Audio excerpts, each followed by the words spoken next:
Pensamiento del día.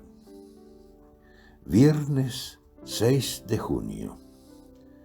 Ser instrumentos de misericordia. Recuerdo cuando nos encontrábamos con los pobres por las calles de la ciudad. Con un cuadernito en mano, tomábamos nota de su dirección para poderlos socorrer. Nuestro tesoro más grande eran los pobres.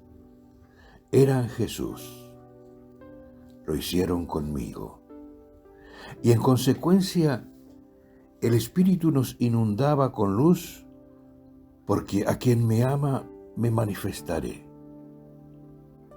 Pero porque practicábamos con los pobres el amor que siempre ilumina, he aquí que el Espíritu nos hace entender la necesidad de amar no solo a los pobres, sino a todos.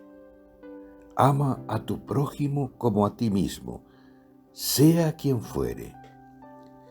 Y surge una espléndida idea y una decisión: transformar nuestra vida cotidiana, en contacto con todo tipo de personas, en un abanico de obras de misericordia materiales y espirituales.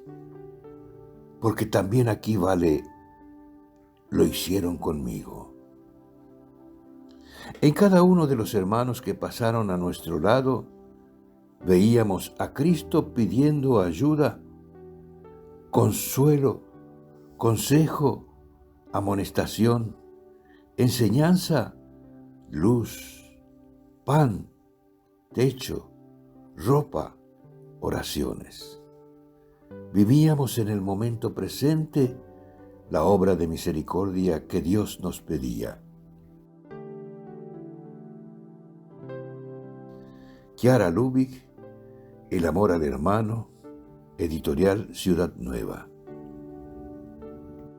Hola, si te ha gustado este video, danos like y suscríbete al canal para recibir notificaciones. Recuerda que es libre y gratuito sin ningún compromiso. Palabra de vida. Junio de 2025. Denles ustedes de comer. Del Evangelio de San Lucas, capítulo 9, versículo 13.